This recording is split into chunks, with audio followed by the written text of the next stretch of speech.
The billionaire Alpha King came home early to find his maid standing in the library where she shouldn't be, and when she whispered, "Stay quiet," the reason shattered everything he thought he knew. She was a woman who had lived 2 years as a ghost. No name that mattered. No past that could be spoken aloud. No future beyond the next floor to scrub, the next room to clean, the next day to survive without being recognized. She had traded a crown for a servant's uniform and called it mercy, because the alternative was a shallow grave beside her murdered parents. He was the most powerful Alpha King on the continent. Untouchable. Isolated. A man who had built an empire of steel and strategy while his wolf howled in loneliness, waiting for a mate he refused to believe existed. They should never have met. She should have stayed invisible. He should have stayed away. But fate doesn't ask permission, and mate bonds don't wait for convenient timing. The night he returned early from his summit, bleeding from an assassin's blade, she made a choice that revealed too much. Her hands on his chest, her gift pulling poison from his veins, her scent lavender and rain, and something unmistakably royal flooding his senses as his wolf recognized what his mind couldn't yet accept. Mate, and in the shadows, watching with the patience of a man who had orchestrated coups and covered up massacres, his most trusted advisor realized the maid was not what she seemed. Realized she was the one person who could expose the conspiracy that had made him rich. Realized she would have to die before the Alpha King fell too deeply in love to let her go. One hidden princess, one billionaire king, one whispered warning that started a war. But to understand how their story was always going to end in either a claiming or a funeral, we need to go back to the morning everything changed. The water in the porcelain basin had gone cold an hour ago, but Serafina kept scrubbing. Her hands moved in practiced circles across the marble floor, the brush worn smooth from 2 years of this exact motion. Dawn light crept through the tall windows of the east wing, painting the stone in shades of pearl and rose. She had learned to love these early hours. The estate slept. The other servants hadn't risen yet. She could breathe without watching her posture, could move without measuring each step against the memory of how a princess walked. Almost. Her wolf stirred beneath her ribs, restless and caged. It had been weeks since she'd allowed herself to shift, and the creature inside her was growing impatient. "Not here," she told it silently. "Never here." The brush stuttered against the floor. 2 years ago, she had been someone else entirely. Princess Serafina Ashwood of the Eastern Highlands, 3 days from her coronation, wearing silk instead of cotton, and sleeping in a bed carved from ancient oak. She could still smell the smoke from that night, could still hear her mother's scream cutting short in the corridor outside her chambers. Her uncle's soldiers had moved through the palace like a plague. She'd run in her nightgown, barefoot and burning, clutching nothing but her mother's jade ring. The servant corridors had saved her. The networks of stone passages her tutors never mentioned. The hidden routes the kitchen staff used to move unseen through the palace. She knew them because she'd followed a maid once as a child, curious and bored during a diplomatic dinner. That curiosity had kept her alive. Serafina sat back on her heels, flexing her fingers. The calluses had thickened over time, her palms rough where they'd once been soft. She pulled the chain from beneath her uniform collar, letting the jade ring rest against her palm for just a moment. The royal seal caught the morning light. Her mother had pressed it into her hand in those final seconds. "Run," she'd whispered. "Don't look back." Serafina hadn't. Footsteps echoed in the hallway. She tucked the ring away and returned to scrubbing, her face carefully blank as Mrs. Davern appeared in the doorway. The head housekeeper was already dressed, her gray hair pulled into its customary severe bun. "The marble looks acceptable," Mrs. Davern said, which was the closest she came to praise. Her sharp eyes tracked Serafina's movements. "You'll take the library next. His Majesty returns in 2 days, and I want every book dusted." "Yes, ma'am." Mrs. Davern lingered. Serafina could feel the weight of her gaze, the same assessing look she'd given her during that first desperate interview 2 years ago. "You move like someone who's had training," the older woman had said. "Where did you work before this?" "Nowhere," Serafina had lied. "I'm nobody." Mrs. Davern had hired her anyway. The housekeeper turned to leave, then paused. Lord Anton will be conducting his morning inspection soon. Stay out of his way. Serafina's fingers tightened on the brush. Of course. She waited until the footsteps faded before she let herself breathe again. Lord Anton. Caspian Vale's head of security, trusted advisor, and the man her uncle paid to ensure the lost princess of the Eastern Highlands stayed lost forever. He didn't know who she was. Not yet. But he was careful. Thorough. The kind of man who noticed when things didn't fit quite right. Serafina gathered her supplies and made her way toward the library, moving through the estate's grand corridors with her eyes lowered. Other servants were beginning to stir now. Kitchen maids hurrying toward the scullery, footmen preparing the formal dining room. She knew all their names. None of them knew hers. That was the point. The library doors stood open, morning light flooding across shelves that stretched 2 stories high. This was her favorite room in the entire estate. Books in 7 languages, maps of kingdoms she'd never see again, poetry collections her mother used to read aloud in the palace gardens. She'd stolen an hour here yesterday evening, reading verses in the old Eastern tongue while the household prepared for dinner. Dangerous, foolish. But she couldn't help herself. Serafina began with the lower shelves, her cloth moving gently across leather spines. The scent of old paper and ink wrapped around her like a familiar embrace. She could almost pretend she was home. Her wolf whined softly. The sound of voices drifted through the open doors. Serafina froze, cloth suspended mid-motion. Confirmation from the Highland Network. That was Lord Anton's voice, smooth and cold. The lost princess remains lost. No sightings, no credible reports. Lord Tavian will be pleased. A second voice, unfamiliar. He's concerned about resistance cells. Tell him there's nothing to worry about. The girl is dead. Has been for 2 years. Serafina's heart hammered against her ribs. She pressed herself against the bookshelf, barely breathing. Anton's footsteps moved past the library entrance. She caught a glimpse of silver blonde hair, the dark formal uniform with its security insignia gleaming on the collar. He didn't look inside. The voices faded down the corridor. She stayed frozen for a full minute, her pulse roaring in her ears. Anton was still reporting to her uncle. Still confirming her death, still ensuring Caspian Vale's kingdom would never interfere with the Highland coup. Her wolf bristled, pressing against her thoughts with sudden fury. Fight, it demanded. Claim what was stolen. Not yet, she whispered back. We're not strong enough yet. But soon. The day passed in careful invisibility. She dusted books. She polished silver.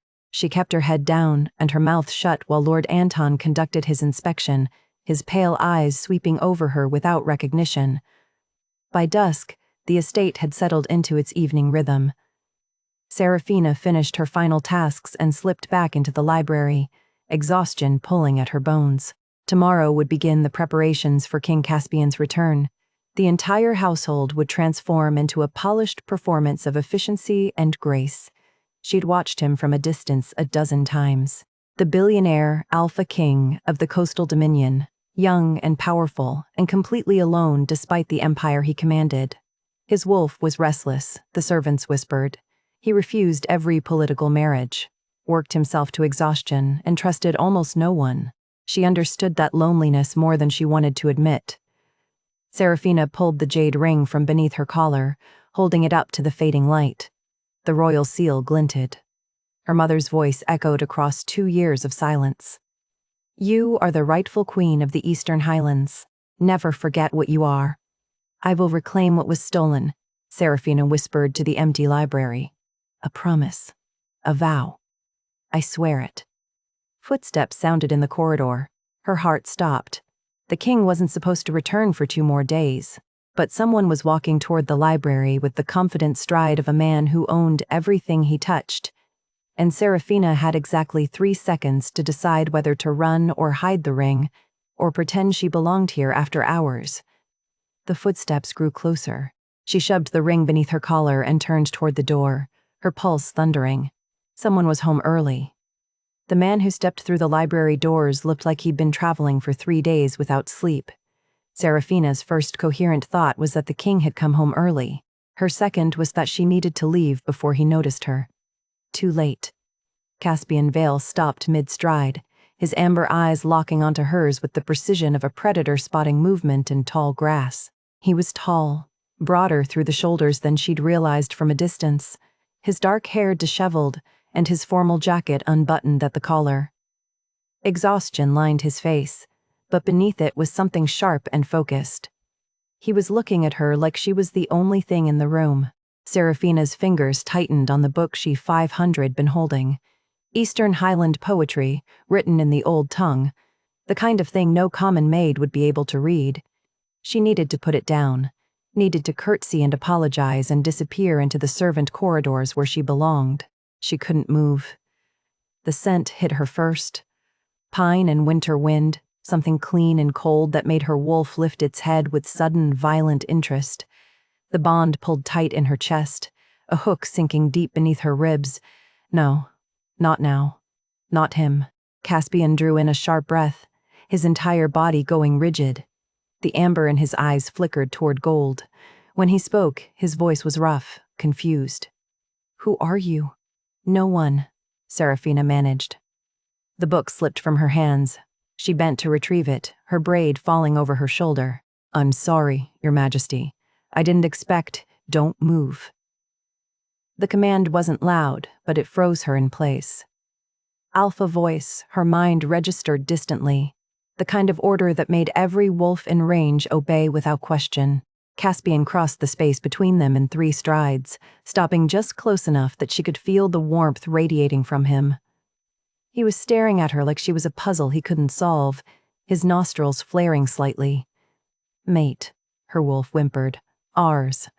O-U-R-S. You smell like lavender," he said, more to himself than to her. "And rain. And something else. Something royal." The word hung unspoken between them. Serafina forced herself to meet his gaze. Those amber eyes were too sharp, too knowing. She could see his wolf pressing against the surface, demanding recognition. "I'm just a maid, Your Majesty. I was finishing the dusting.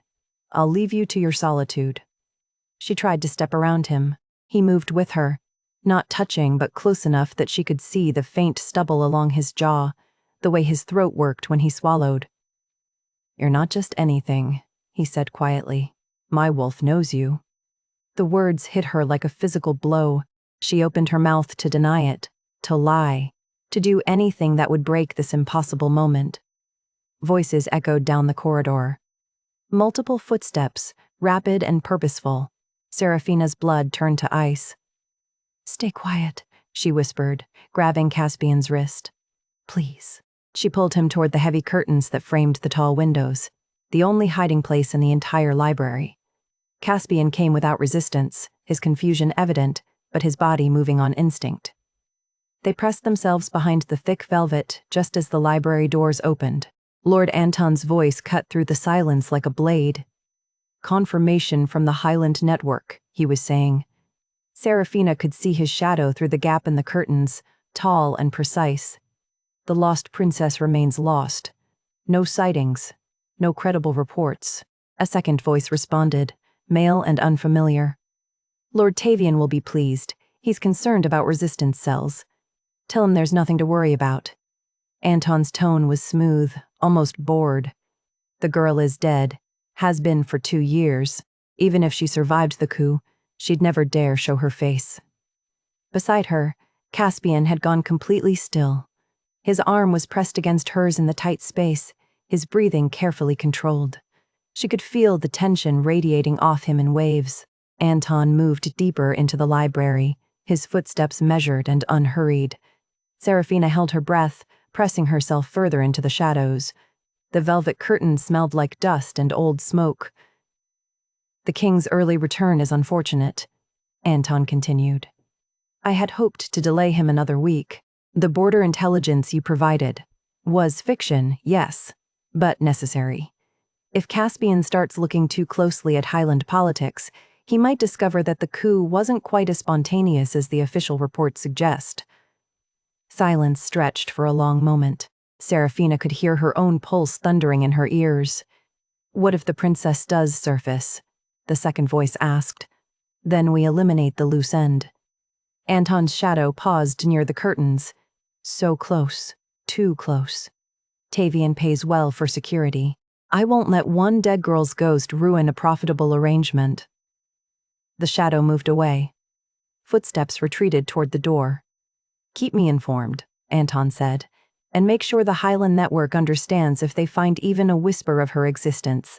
I want to know immediately. Of course, my lord. The doors closed.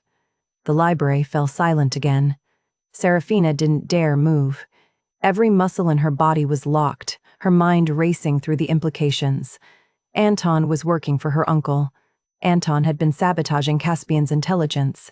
Anton would kill her if he knew she was alive. Caspian's hand closed gently around her wrist, his touch burning against her skin. When she looked up at him, his amber eyes had gone molten gold with fury. He's working for your uncle, Caspian said, his voice barely above a whisper. It wasn't a question. Serafina nodded, her throat too tight to speak. The Highland coup. The lost princess. His gaze sharpened on her face, searching. You're from the Eastern Highlands. Not a question. A realization. If he knows I heard that, Serafina managed, her voice shaking. We're both dead. Caspian's jaw tightened. His wolf was still there, still pressing against the surface, but now there was something else beneath it. Rage. Cold, controlled, and absolutely lethal. He gripped her wrist gently, his thumb finding her pulse point like he needed to confirm she was real. You're coming with me, he said, the alpha command back in his voice. Now. Caspian's private study smelled like leather and old parchment, the kind of room designed to keep secrets. Thick stone walls, soundproofed with enchantments that hummed faintly in the air. A single lamp burned on the massive desk, casting shadows across shelves lined with treaties and maps. Serafina stood in the center of the room, her hands clasped to keep them from shaking. The door clicked shut behind them. Locked. She was alone with the Alpha King, with her mate. The bond pulled tight in her chest, a physical ache that made it hard to breathe.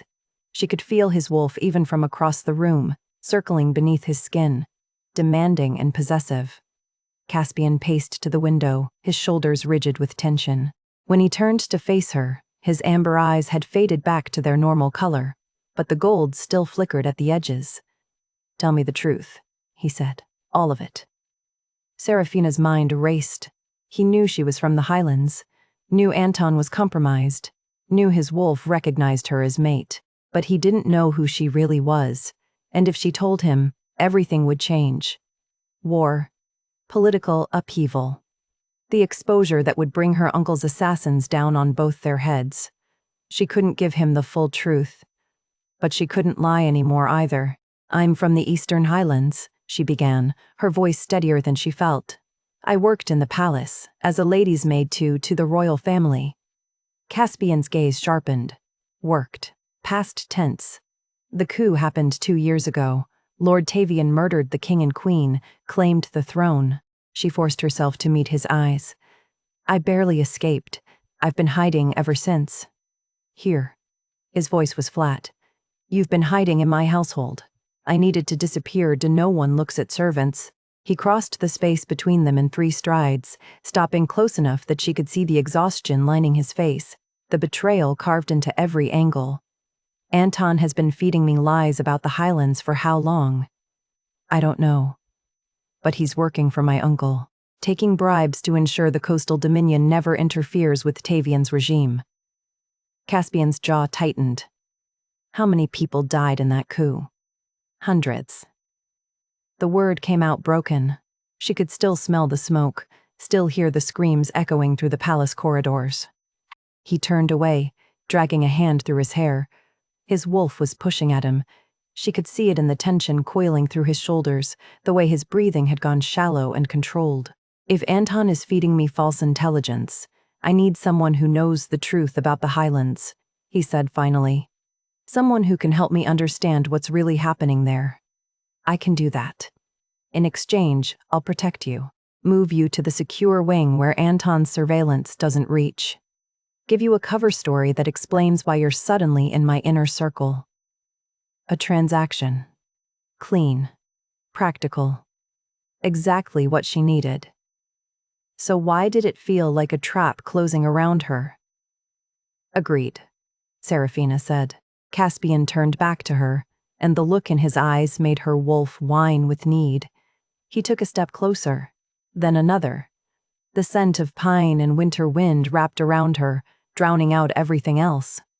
My wolf knows you, he said quietly.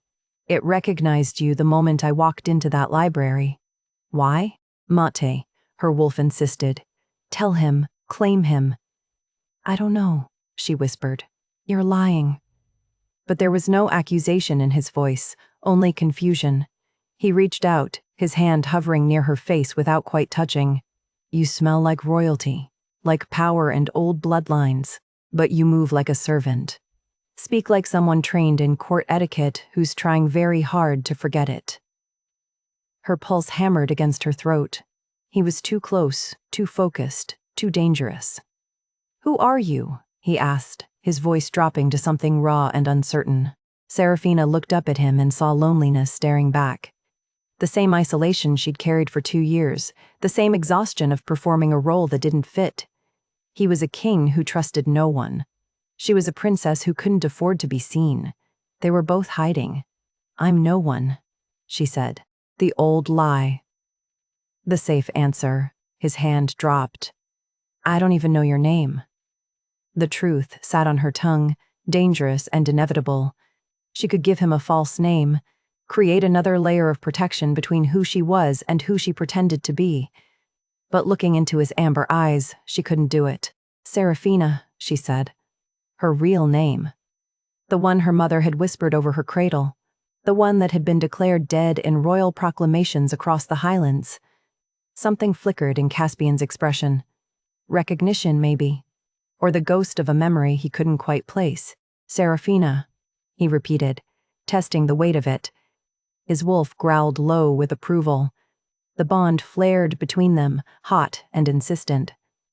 For a moment, Serafina thought he might close the distance, might pull her against him and damn the consequences. Instead, he stepped back. I'll have you moved to the East Wing, he said, his voice formal again. King instead of man. You'll be listed as my personal attendant. Anton won't be able to question it without revealing his own suspicions. Thank you. Don't thank me yet. His gaze held hers, amber and gold and utterly unreadable. And don't run. My wolf will hunt you if you do. It wasn't a threat. It was a warning. The bond wouldn't let him do anything else. Serafina nodded, not trusting herself to speak. Caspian moved to the door, unlocking it with a gesture. Someone will collect you in 10 minutes. Stay here until then. He left without looking back. Serafina stood alone in the soundproofed study, her legs trembling beneath her. She'd survived, negotiated protection, kept the most dangerous parts of her secret hidden. But the mate bond hummed beneath her ribs, pulling toward wherever Caspian had gone, and she knew with cold certainty that she'd just traded one cage for another. The new quarters were 3 times the size of her servant's room, with a real bed and windows that overlooked the moonlit gardens. Too grand, too visible, too close to the king's own chambers. Serafina stood at the window, her fingers pressed against the glass. Somewhere in the estate, Caspian was probably in his own rooms, feeling the same pull she did. The bond stretched between them like a rope drawn taut, impossible to ignore. Her wolf pressed against her thoughts, whining and desperate. Ours, it insisted. Go to him. Claim him. She couldn't, wouldn't. The closer she got to Caspian Vale, the more danger she brought to his door. Her uncle would kill anyone who stood between him and her silence. But the bond didn't care about logic or safety or political consequences. It only knew that her mate was close, and every instinct she had was screaming at her to go to him. What have I done? Serafina whispered to the empty room. By morning, the entire household knew that the king had taken a personal attendant. The official story was efficient. Caspian needed someone discreet to manage his private correspondence and attend to matters too sensitive for the general staff. Serafina's reassignment came with new uniforms in deep blue instead of servant gray, quarters in the secure wing, and direct access to the king's study and council chambers. The unofficial story circulated in whispers. The king had pulled a nobody maid into his inner circle without explanation. Lord Anton was asking questions. Serafina kept her head down and her hands steady as she carried tea into the council chamber on the second day. 5 men sat around the long table, maps of the coastal territories spread before them. Caspian at the head, Anton to his right.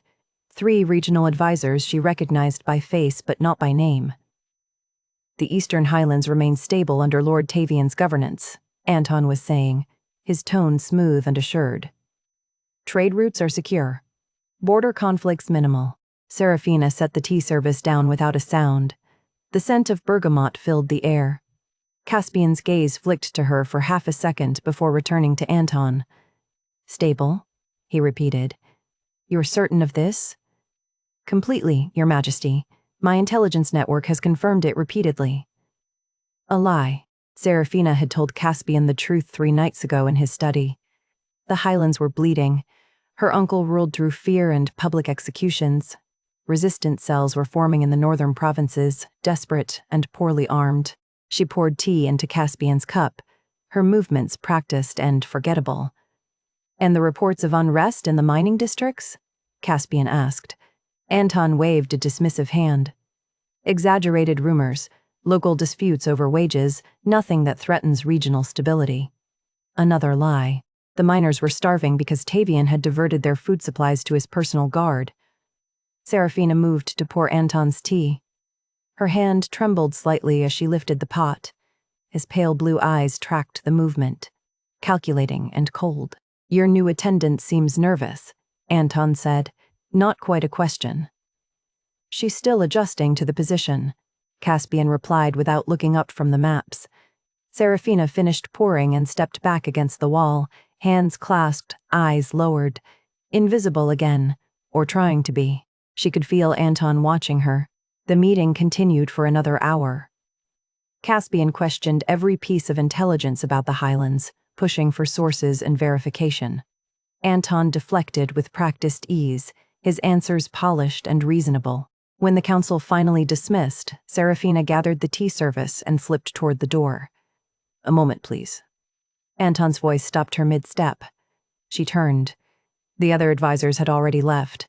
Caspian remained at the table, watching. Anton approached with that too quiet walk of his, stopping just close enough to make her wolf bristle with warning. I don't believe we've been properly introduced, he said. You're called Sarah, yes? Yes, my lord. And where did you work before your reassignment? The library and East Wing chambers, my lord. His gaze swept over her face, searching. You seem familiar somehow. Have we met before? Her pulse hammered. I don't believe so, my lord. I keep to the servant corridors mostly. Of course. He smiled, but it didn't reach his eyes. Tell me, where are you from originally? Your accent has a northern quality. The trap was so obvious it made her wolf snarl. Northern meant Highland provinces. If she admitted it, he'd start pulling at that thread until the entire lie unraveled. A small village along the coast, Serafina said, the rehearsed answer smooth on her tongue. My family were fishermen. Interesting. Anton tilted his head. And your surname? I don't use one, my lord. Common birth. The lie sat bitter on her tongue. She was Princess Serafina Ashwood, daughter of kings, and this man had helped murder her family. That will be all, Anton, Caspian said, his voice carrying an edge of command. Anton's smile tightened. He gave a small bow and left without another word. The door closed. Serafina's knees almost buckled. He's hunting you, Caspian said quietly. I know. She set the tea tray down before her shaking hands could betray her further. He suspects something. Caspian rose from his chair, crossing to where she stood. You handled him well, but he's not going to stop asking questions. Then maybe you should send me back to the servant quarters. The words came out sharper than she intended. His jaw tightened. No.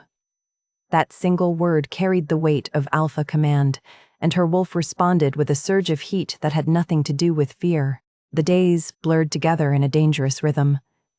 Serafina attended Caspian during council meetings, delivering papers and refreshments, while Anton's gaze followed her movements. She spent evenings in the king's study, transcribing his correspondence and quietly correcting the false intelligence Anton had fed him over the years. The resistance cells in the highlands were real. The tyranny was worse than Caspian had been told. Every document Serafina helped him examine revealed another layer of Anton's deception. And through it all, the mate bond pulled tighter. It happened in small moments. Caspian catching her wrist to steady a tray of documents, his thumb finding her pulse point and lingering there for 3 seconds too long. The contact burned through her skin, making her wolf whine with need. She'd catch him staring during council sessions, his amber eyes tracking her across the room with an intensity that made breathing difficult. Once, a footman brushed too close to her in the corridor. Caspian's wolf had growled low enough that the young man went pale and stammered an apology. "Mine," her wolf insisted every time. "Ours. Claim him." "Not yet," she told it. "Not while Anton is watching." On the 5th night, Serafina returned to the library to retrieve a volume Caspian had requested. The estate had settled into evening quiet. Most servants retired to their quarters. She found the book on the upper gallery and was descending the narrow stairs when footsteps echoed below. Anton Serafina froze on the landing, her fingers tightening on the book's leather spine. He was speaking to someone, his voice low and urgent. Background doesn't match. The village she claims has no record of a fisherman's family with a daughter her age. A second voice responded, male and unfamiliar. "What do you want us to do?" "Keep digging. Check trade records, immigration logs, anything that might tell us where she really came from. I want to know everywhere she goes, everyone she speaks to." "Yes, my lord." The footsteps retreated. Serafina waited, counting her heartbeats, until silence returned. She was shaking when she finally descended the stairs. "Serafina." She spun. Caspian stood in the library doorway, still dressed in his council robes, his hair disheveled like he'd been running his hands through it. "You're pale," he said, crossing to her. "What happened?" "Anton." The word came out broken. "He's investigating my background. He knows the cover story doesn't hold up." Caspian's expression went cold and dangerous. "He's not going to find anything. I made sure of it. You can't protect me from everything." She set the book down, her hands trembling. "If he digs deep enough, then he's hunting his own death." The words were quiet, absolute. The kind of promise an alpha king made and kept. Serafina looked up at him and saw murder in his amber eyes. "You can't kill your head of security without proof." "I have proof. I just need enough of it to present to the council without revealing you."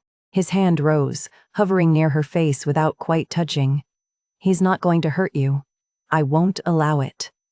The bond surged between them, hot and insistent. She swayed toward him without meaning to. Footsteps sounded in the corridor outside. Multiple sets, moving with purpose. Caspian's head snapped toward the door. His wolf was there beneath the surface, alert and dangerous. "Anton," Serafina breathed. Caspian grabbed her wrist and pulled her into the alcove between 2 bookshelves, his body positioning itself between her and the library entrance. The space was narrow, forcing them close. She could feel the heat of him, smell pine and winter wind, hear his heartbeat steady and strong while hers raced out of control. Anton's voice drifted through the open door. "Need to speak with His Majesty about the Highland situation." "The king retired for the evening," someone replied. "Probably a guard. It's urgent." Caspian's jaw clenched. His hand was still wrapped around Serafina's wrist, his thumb pressed against her pulse. She could feel his wolf demanding he step out, confront Anton, end this now. Instead, he stayed perfectly still, shielding her with his body. The footsteps moved past the library, faded down the corridor. Neither of them moved for a long moment. "He would have seen you," Caspian said finally, his voice rough. "If I'd stepped out, he would have come in here and seen you." "I know." His gaze dropped to where his hand circled her wrist. then slowly traveled up to meet her eyes. The gold in his amber irises blazed. "He's not going to stop," Serafina whispered. "Neither am I." The promise hung between them, heavy with meaning. Her wolf understood even if her conscious mind was still catching up. Caspian would kill for her, would start a war for her, would burn his own kingdom down before he let Anton take her away. She looked up at the man who was supposed to be her protector, her temporary ally, nothing more, and realized with devastating certainty that she would die for him too. The gardens at night smelled like jasmine and sea salt, the air cool enough to raise goosebumps along Serafina's arms. She walked beside Caspian down a path lined with white stones that glowed faintly in the moonlight, aware of every inch of space between them. 8 days since he'd pulled her into that alcove. 8 days of watching him across council chambers, of feeling the bond pulled tighter with every passing hour, of wanting something she couldn't name and shouldn't ask for. "I've been reading about mate bonds," Caspian said quietly. They'd left the estate walls behind, the formal gardens giving way to wilder growth. The old texts, the ones that describe what happens when the bond isn't completed. Serafina's wolf lifted its head, alert and hungry. "It drives both wolves mad eventually," he continued. "The need to claim and be claimed. Some accounts say it's painful." "Is it?" she asked. "Painful for you?" He stopped walking, turned to face her. The moonlight caught the sharp angles of his face, the gold flickering in his amber eyes. "Yes." The word hung between them, raw and honest. "My wolf has known you from the beginning," he said. "But I want to know you as a man, not just as a mate. I want to understand who you were before the coup, before you learned to hide." Serafina's throat tightened. "There's not much to tell. Tell me anyway." She looked up at the stars, remembering. "My mother used to take me to the palace gardens. Not the formal ones where the court walked, but the kitchen gardens behind the servant quarters. She said they were more honest, that roses grown for beauty alone forgot how to have thorns."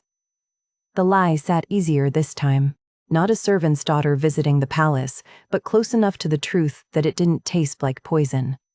"She sounds wise," Caspian said. She was. Serafina's voice broke on the past tense. "The night of the coup, I heard her scream. I wanted to go back for her. I should have. You would have died." "I know." The guilt still carved through her chest like a blade. "But living feels like betrayal sometimes." Caspian reached out slowly, giving her time to pull away. When she didn't, his fingers brushed her cheek, barely a touch. "You survived. That's not betrayal. That's strength." The bond flared hot beneath her ribs. She swayed toward him without meaning to. "What about you?" she asked, her voice barely above a whisper. "You're the most powerful king on the continent. Why do you refuse every political marriage?" His hand dropped. He turned away, looking out over the dark gardens. "Because I've spent my entire life being what everyone needs me to be. The strong king, the ruthless negotiator, the alpha who never shows weakness." His jaw tightened. "I'm tired of performing, of being seen as a crown instead of a man."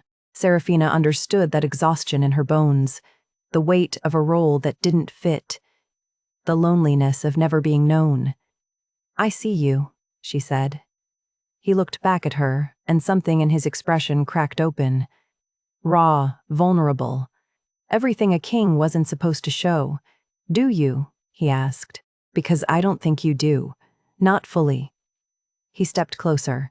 "You're still hiding, even from me." Her pulse hammered. "I have to." "Why?" "Because I'm the lost princess and loving you could start a war. Because Anton is watching and my uncle would kill us both. Because if you knew the truth, you'd be forced to choose between me and your kingdom.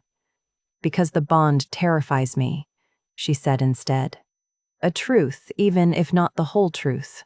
I've built my life on remaining hidden, on being no one, and you're asking me to be seen. Then let me see you." His hand rose again, cupping her face with a gentleness that made her wolf whine. "Not the servant, not the careful lies, you." The words broke something inside her. Serafina reached up, her fingers curling into the front of his shirt, and pulled him down to her. The kiss was slow, careful. His lips brushed hers once, twice, testing. She made a sound in the back of her throat, desperate and aching, and the careful restraint shattered. Caspian's hand slid into her hair, scattering pins. His other arm wrapped around her waist, pulling her against him until no space remained between them. The bond roared to life, flooding her with sensation, his scent surrounding her, the warmth of his body, the taste of him like winter wind and dark promises. His wolf surged. She felt it pressing against her through the bond, demanding, possessive. Mine, it growled. Ours. Claim. Caspian pulled back just enough to breathe, his forehead resting against hers. Tell me to stop. She couldn't, her hands fisted tighter in his shirt. Don't. He kissed her again, deeper this time, his hands mapping her spine like he was memorizing her by touch alone. Serafina's back hit something solid, a garden wall, rough stone catching on her uniform. Caspian pressed closer, his body caging hers, and she could feel the restraint coiled in every muscle. His wolf wanted to claim her, wanted to sink teeth into her throat and seal the bond completely. He was holding back for her. Serafina.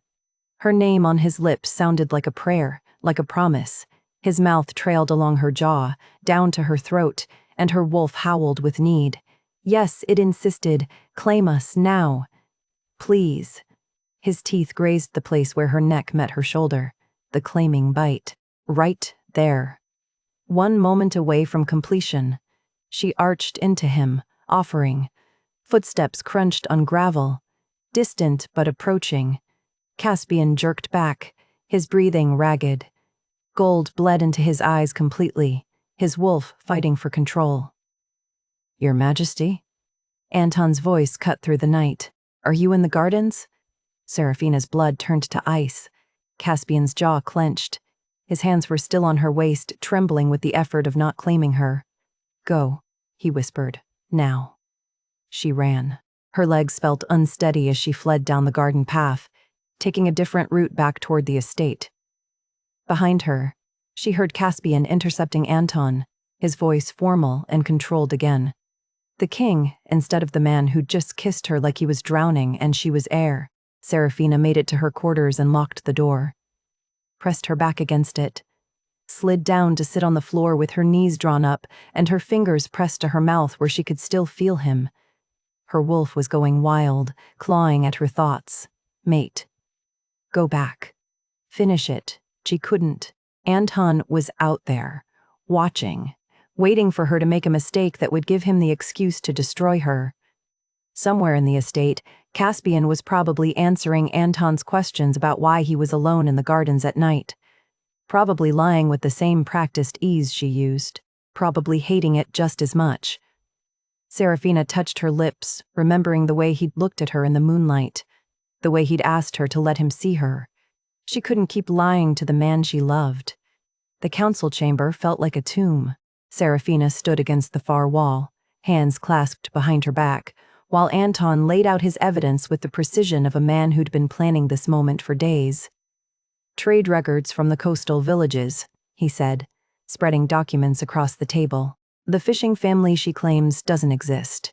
Immigration logs showing no arrival matching her description 2 years ago, and a witness who places her in Highland territory during the coup.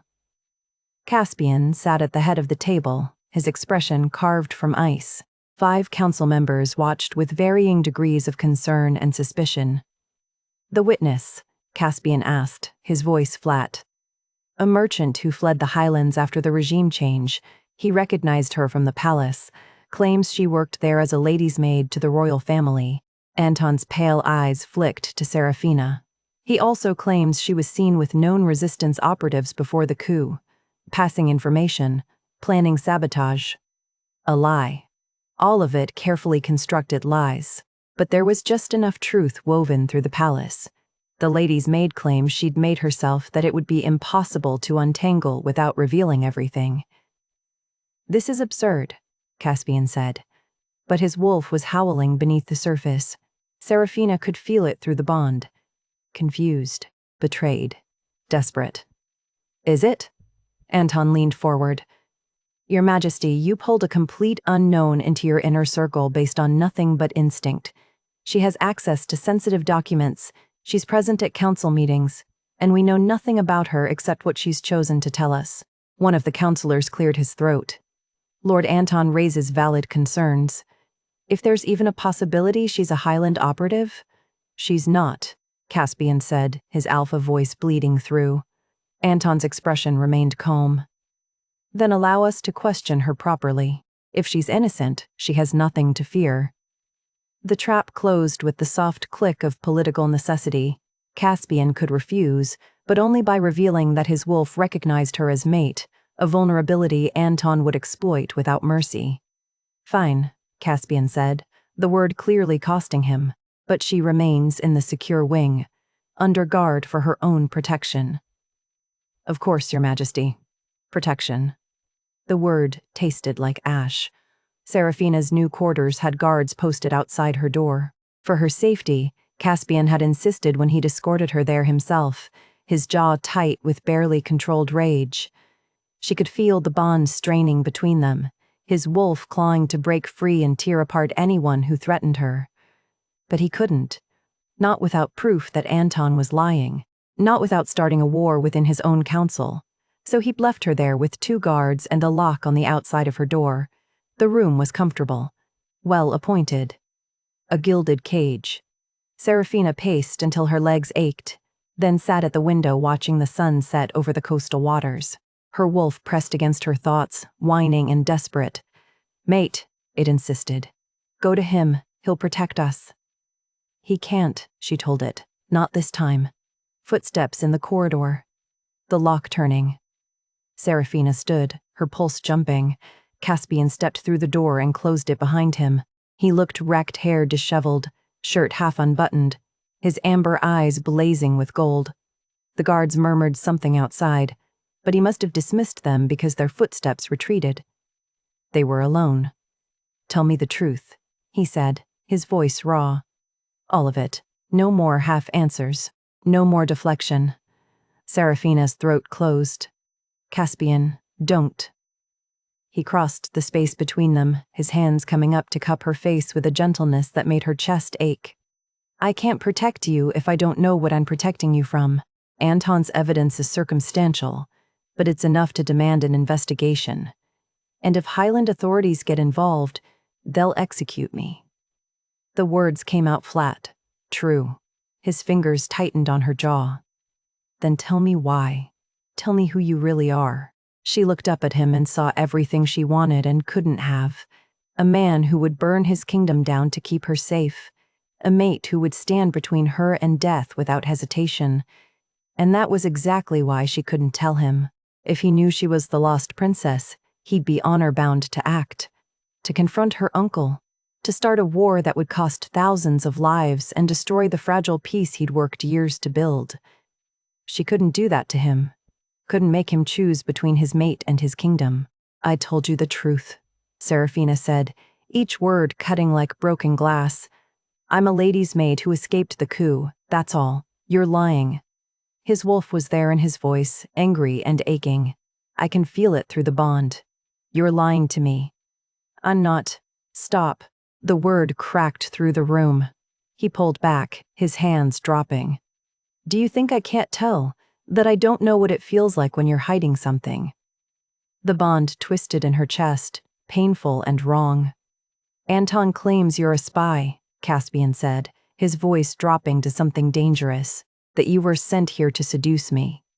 To manipulate me into actions that would benefit Highland resistance cells. Serafina's wolf snarled, furious at the accusation. Is that what you think? She asked.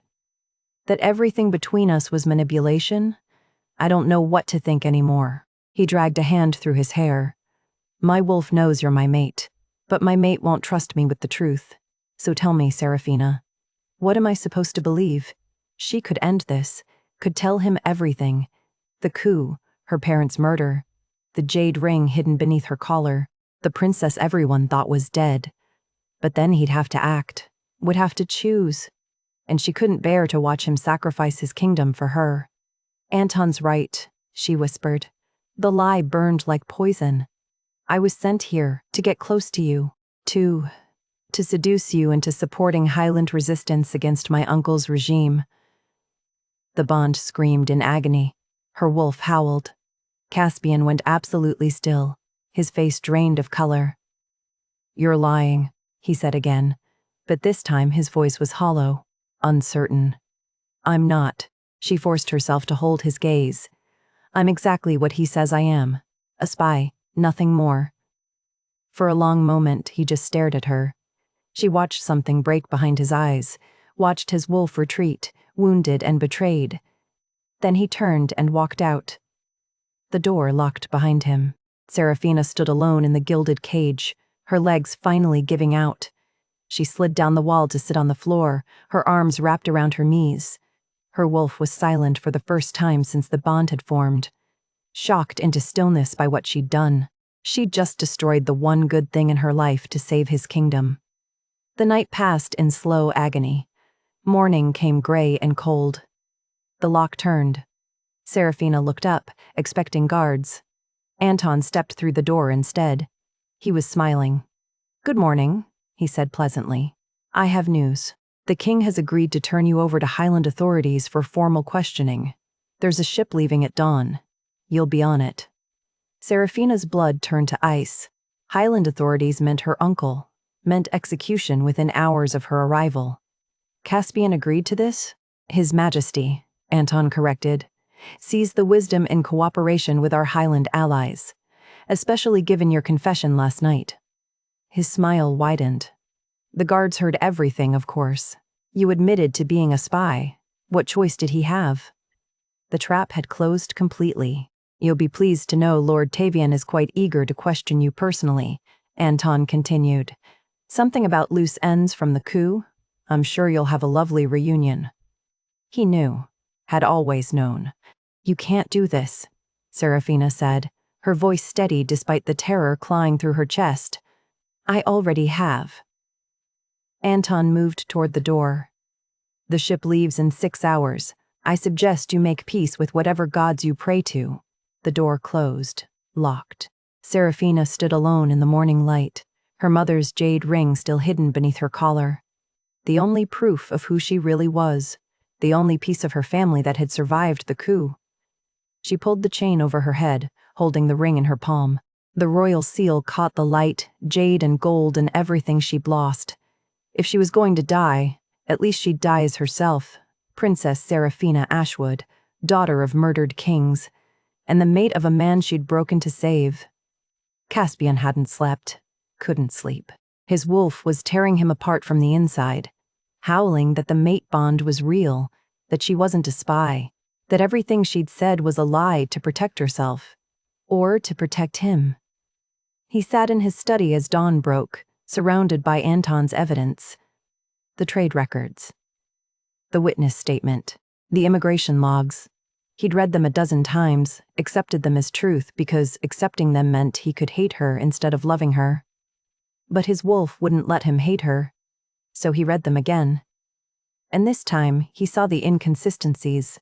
The witness claimed to have seen Serafina in the Highland capital 3 months before the coup, passing information to resistance operatives. But the dates didn't match the travel records Anton had provided. The merchant who allegedly fled the Highlands after the regime change had immigration stamps showing he'd left 2 weeks before the coup even happened. The trade records listing her false village had been altered. The ink was newer than the surrounding entries. Anton had fabricated evidence, which meant everything Serafina had confessed last night was a lie, designed to push him away, to protect him from something she thought would destroy his kingdom.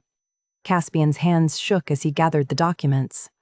Dawn light filtered through the windows, cold and gray. The ship taking her to her uncle left in less than 2 hours. He found Anton in the throne room, reviewing departure schedules with the harbor master. "Leave us," Caspian said, his alpha voice cutting through the morning quiet. The harbor master bowed and fled. Anton turned, his pale eyes assessing. "Your Majesty, I was just finalizing the transport arrangements for the prisoner." "She's not a prisoner." Caspian set the documents on the throne room table. "And your evidence is fabricated." Anton's expression didn't change. I don't know what you mean. The witness left the Highlands before the coup. The trade records have been altered. The timeline doesn't match. Caspian's wolf surged beneath his skin, demanding blood. You've been lying to me for years. About the Highlands. About her. About everything. For a long moment, Anton simply looked at him. Then he smiled. I wondered how long it would take you to notice, he said. Your father would have seen through it immediately, but you've always been so eager to trust. The admission hit like a physical blow. Why? Caspian asked. Money. Power. Lord Tavian pays well to keep his secrets buried. Anton's hand moved to the blade at his belt, and the lost princess was the biggest secret of all. The world tilted. She's the princess. She'll be dead before noon. Anton drew the blade in a single fluid motion. The steel glowed faintly green. Highland magic, poison blessed. As will you, I'm afraid. Can't have you interfering now that you've figured it out. He lunged. Caspian was stronger, faster, his wolf giving him reflexes that should have let him dodge. But Anton had trained him, knew every move he'd make. The poisoned blade sliced across Caspian's chest, shallow but enough. The poison burned like liquid fire, spreading fast through his veins. They fought anyway. Caspian's fist connected with Anton's jaw, sending the older man stumbling. But the poison was already weakening him, his vision blurring at the edges. Anton recovered, blade raised for a killing strike. Caspian's wolf took over, the alpha command ripping from his throat with desperate fury. Bring me, Serafina. Now. The words echoed through the estate, undeniable and absolute. Across the grounds, Serafina's head snapped up at the sound of the alpha command. It bypassed every rational thought, every careful plan, and went straight to her wolf, Mate, in danger. Go. Guards were shouting, footsteps thundering. Someone broke down her door. She ran. The throne room doors burst open. Serafina took in the scene in a single heartbeat. Caspian on his knees, blood soaking through his shirt, his skin already gray with poison. Anton standing over him with a glowing blade. Her healing gift surged to life before conscious thought engaged. She crashed into Caspian, her hands finding his chest, and felt the poison like acid beneath his skin, Highland magic. The same kind that had killed her mother when she'd tried to heal wounded guards during the coup. Royal blood could pull it out. But it would kill the healer instead. Serafina didn't hesitate. She pressed her palms flat against Caspian's chest and pulled. The poison fought her, burning as it flowed from his body into hers through the connection only Eastern Highland royalty possessed. Her mother's gift, her grandmother's gift. The healing magic that ran through the Ashwood bloodline like a river of liquid silver. The poison rushed into her veins. Her vision went white with pain. What are you doing? Caspian's voice, raw and desperate. Saving you, she gasped. Her sleeve tore as she collapsed, and the jade ring on its chain spilled free. The unmistakable royal seal of the Eastern Highlands, ancient and undeniable, caught the morning light. Caspian caught her before she hit the floor. She saw understanding dawn in his eyes, saw the exact moment the truth crashed over him. You're the princess, he breathed. You're the princess. Not a lady's maid who'd worked in the palace, not a spy, the lost heir everyone thought was dead. Anton moved, blade raised. Should have killed her 2 years ago. Caspian's wolf erupted. The transformation was instantaneous and brutal. One moment, Caspian was holding her. The next, his wolf had torn free completely. A massive creature of fur and fury and alpha dominance that moved faster than anything human-shaped could track. Anton's scream cut short. Council members burst through the doors, drawn by the alpha command. Guards flooded in behind them. They all witnessed Caspian's wolf standing over Anton's body, the traitor's blood pooling on the marble floor. Serafina's vision tunneled. The poison was spreading through her chest, her arms, burning everything in its path. She could feel her wolf trying to fight it, but Highland poison was designed to kill royal blood, designed to ensure no healer could save a victim.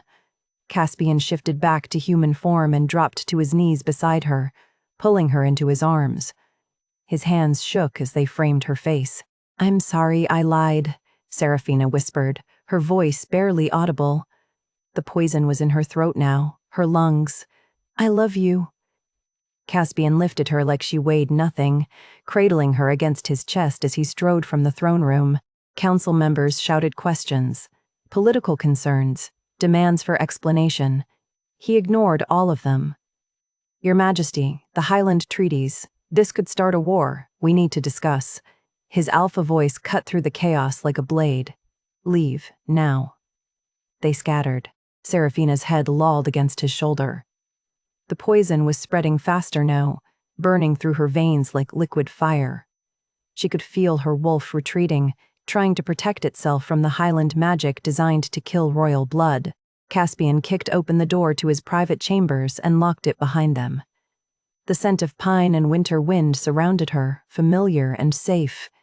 He laid her on his bed, his hands shaking as they framed her face. "Don't you dare die on me," he said, his voice breaking. "Not after everything. Not now." "Can't help it," she managed. The words came out slurred. "Highland poison. Made to kill healers. Then I'll find another way." He pressed his forehead to hers, his wolf howling beneath his skin. There has to be another way. But there wasn't. They both knew it. Unless... Serafina's wolf lifted its head weakly. The bond. Uncompleted. If Caspian claimed her fully, the mate bond could channel his strength to her, might be strong enough to burn out the poison that her own healing gift couldn't touch. "Claim me," she whispered. His eyes snapped to hers, amber bleeding to gold. "What?" "The bond. Complete it." Her fingers found his shirt, gripping weakly. "Your wolf to mine. It might work." Might. The word came out strangled. "Serafina, if I'm wrong, I'm dying anyway." She pulled him closer, using the last of her strength. "Please. I don't want to die without feeling you.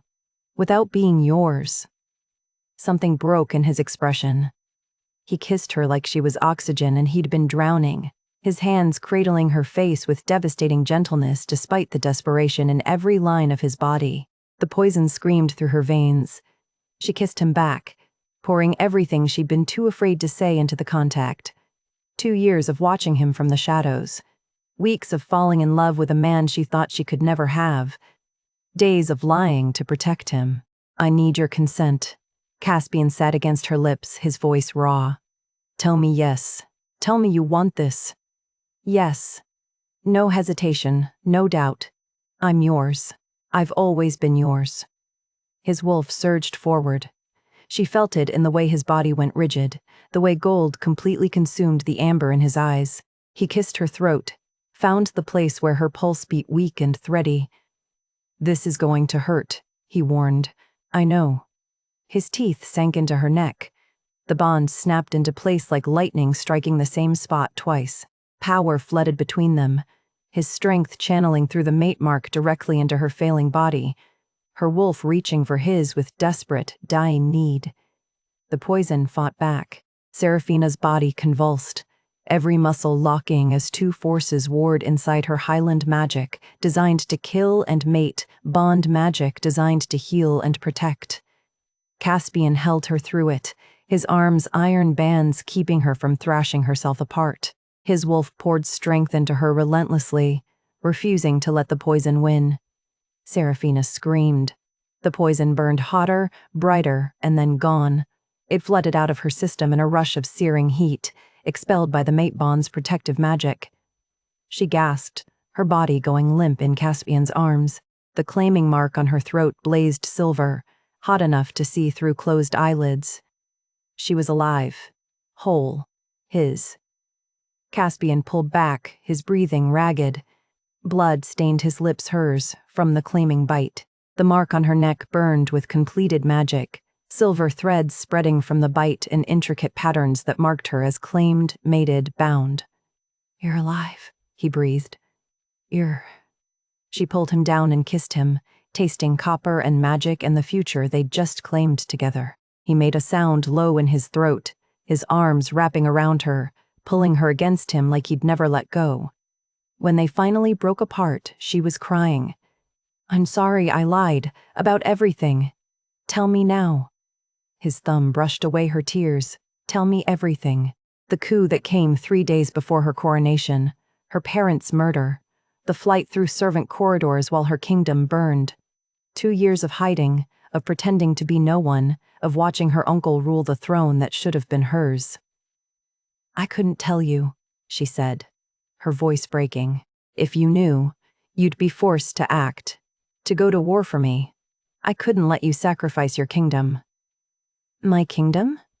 Caspian's laugh was sharp and disbelieving. "Serafina, you are my kingdom. You're my mate. There is nothing I wouldn't burn for you."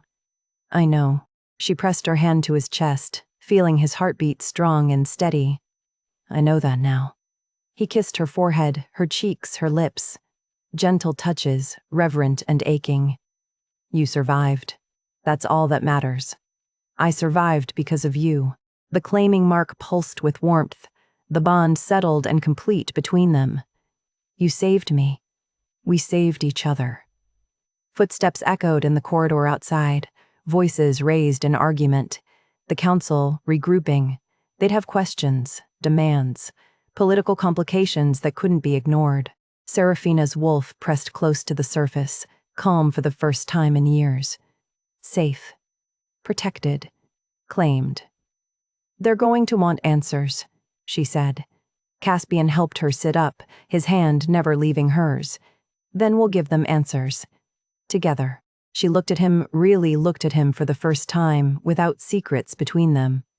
The billionaire alpha king who the 500th fallen for a maid. The mate who'd completed their bond to save her life. The man who'd killed a traitor to protect her. "I don't know how to be a queen anymore," she admitted. "I've spent 2 years being invisible." "Then we'll figure it out together." He stood, offering his hand. "Are you ready to be a queen again?"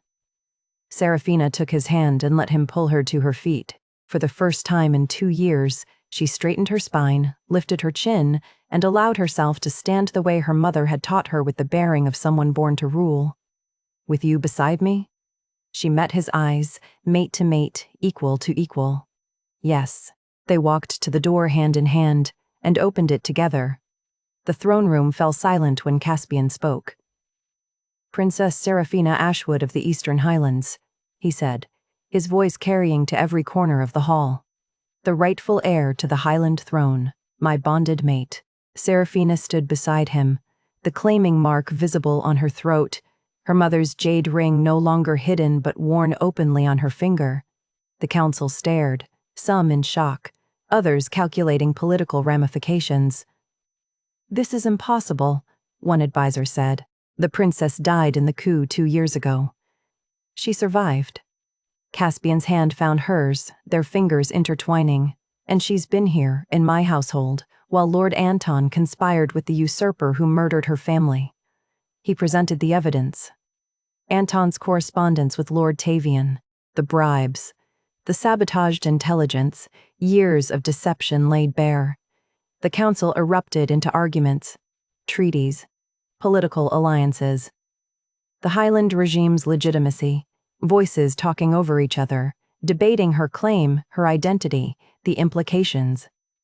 Serafina had spent 2 years being silent, being invisible, being afraid. Not anymore. Enough.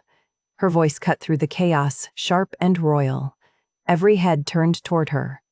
"I am Princess Serafina Ashwood, daughter of King Aldrich and Queen Morelle.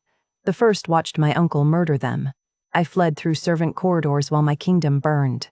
And I have spent 2 years in exile while a tyrant sits on my throne." She stepped forward, spine straight, chin lifted. The bearing her mother had taught her. Lord Tavian executed hundreds during the coup. He starves the mining districts to fund his personal guard. He crushes resistance cells with public hangings. And he does it all while telling the world that the Highland regime is stable and legitimate. Her gaze swept the room. "It is neither." One counselor shifted uncomfortably. "Your Highness, even if your claim is valid, military intervention would be, she is my mate." Caspian's alpha voice bled through, undeniable. "Her kingdom is mine. We march in 3 days. The room went quiet again. Prepare the troops, he continued. Send messengers to Highland resistance cells. Tell them their princess lives and has the backing of the coastal dominion. Over the next 3 days, the estate transformed into a war camp. Messengers rode out at dawn. Soldiers prepared for rapid deployment. And deep in the eastern highlands, in hidden safe houses and mountain caves, resistance fighters received word that shattered everything they thought they knew. The lost princess lived. The rebellion ignited like dry kindling touched by flame. Tavian's regime, already unstable, fractured as entire battalions refused orders and northern provinces declared for Serafina. The tyrant's grip weakened with each passing hour. Caspian led the military strike himself, a surgical force designed to reach the Highland capital before Tavian could consolidate his defenses. Serafina rode beside him despite his protests, despite the danger, despite every argument he made for her safety. I will not reclaim my throne from a distance, she'd said, and he'd recognized the steel in her voice, the queen beneath the careful disguise. So they rode together. The Highland capital rose from the morning mist, ancient and scarred. Serafina's chest ached as they approached. She'd fled the city in a scorched nightgown with her mother's ring clutched in her fist. Now she returned with an army at her back and a mate bond burning silver on her throat. The resistance had done its work. Gates stood open. Citizens lined the streets, staring at the woman who looked exactly like the portraits of their murdered queen. Word spread like wildfire. The princess lives. Tavian's forces crumbled. Some fled. Others knelt and begged forgiveness. By the time Serafina reached the palace, her uncle was surrounded by the very guards he'd trusted to protect him. He tried to run anyway. Resistance fighters caught him in the servant corridors, the same passages Serafina had used to escape. They dragged him to the throne room and threw him at her feet. Serafina stood in the hall where her parents had died. Bloodstains had been scrubbed from the marble, but she could still see where her mother had fallen, where her father had tried to shield them both. Tavian looked up at her, and for the first time, she saw fear in his eyes. You should be dead, he spat. I survived. She looked down at the man who'd stolen everything from her, which is more than you deserve. Caspian stood beside her, a solid presence. His hand rested on his sword. One word from her, and Tavian would die. She could execute him. The crowd wanted it. The resistance fighters who'd lost family and friends to his reign demanded it. Even her wolf growled for vengeance. But her mother had taught her that a queen's strength lay not in cruelty, but in the wisdom to see beyond immediate satisfaction to lasting justice. Strip him of his title, Serafina said. Take his lands, his wealth, his name. She stepped closer, her voice dropping to something cold and final. Banish him to live as I did with nothing but the memory of what he destroyed. Tavian's face went white. You can't. I am the rightful queen of the Eastern Highlands, she said, and I have spoken. Guards dragged him away. He was still screaming when the doors closed. The throne room erupted in cheers. Citizens who'd suffered under Tavian's rule, resistance fighters who'd risked everything, nobles who'd secretly opposed the coup. All of them filled the hall with sound that shook the ancient stones. Serafina turned to face the throne, the seat her father had held, the crown her mother had worn, the kingdom that should have been hers 2 years ago. Caspian took her hand, his wolf singing in harmony with hers through the mate bond. Are you ready? He asked softly. She looked at the throne, then at him, then at the people filling the hall, her people who'd waited 2 years for this moment. Yes. Together, they climbed the steps. Serafina sat on the throne that had been stolen from her, and the claiming mark on her throat blazed silver as she spoke the words she'd been born to say. I am Serafina Ashwood, daughter of Aldrich and Morel, bonded mate of Caspian Vale, and I reclaim the Eastern Highland throne. The hall shook with cheers as Caspian stood beside her, not on a throne of his own, but at her shoulder, her mate and her equal. 2 kingdoms united by a bond that had begun with a whispered warning in a library and ended with the queen reclaiming everything she'd lost. 6 months later, Seraphina stood in the rebuilt Highland Palace wearing a crown that had been forged new from the ashes of the old. The joint coronation ceremony had lasted hours. 2 kingdoms, now 1 empire, witnessed as she and Caspian were crowned together, equal rulers, bonded mates, the union that had saved them both. The throne room gleamed with restoration, scars from the coup carefully mended but not erased. Some wounds deserved to be remembered. Mrs. Davern served as royal household steward now, her sharp eyes softer when they landed on Seraphina. The woman who'd hired a desperate girl 2 years ago now managed the palace with the same efficient grace she'd brought to Caspian's estate. Other former servants had been honored too. The kitchen maid who'd slipped Seraphina extra bread during lean weeks. The footman who'd never asked questions when she disappeared into the library for hours. All of them given positions of trust in the new kingdom. The ceremony finally ended. The reception swirled with nobles from both territories, political alliances being forged over wine and careful conversation. Seraphina played her role perfectly gracious, regal, every inch a queen. But when Caspian's hand found hers beneath the table and squeezed once, she squeezed back. They slipped away during the dancing. The palace gardens had been her mother's favorite place. Seraphina let Caspian down paths she'd walked as a child, past rose bushes her mother had planted, to the fountain where Queen Morelle used to sing lullabies under the stars. "I used to hide here," Seraphina said softly, "when court got too formal or the tutors too demanding. My mother always knew where to find me." Caspian wrapped his arms around her from behind, pulling her back against his chest. His wolf hummed contentedly through the bond, finally at peace after years of restless searching. "Do you ever think about it?" she asked. "That girl scrubbing your floors. If you come home on time instead of early, we would have found each other anyway." His lips brushed her temple. "My wolf knew you from the first breath." She turned in his arms, looking up at the man who'd saved her life as thoroughly as she'd saved his. The claiming mark on her throat had faded to silver, permanent and beautiful. Her mother's jade ring caught the sunset light. "I was so afraid," she admitted, "of being seen, of being known. You were always a queen." Caspian's hand came up to cup her face, his thumb brushing her cheekbone. "You just had to survive long enough to reclaim it." Seraphina smiled, touching the claiming mark that bound them.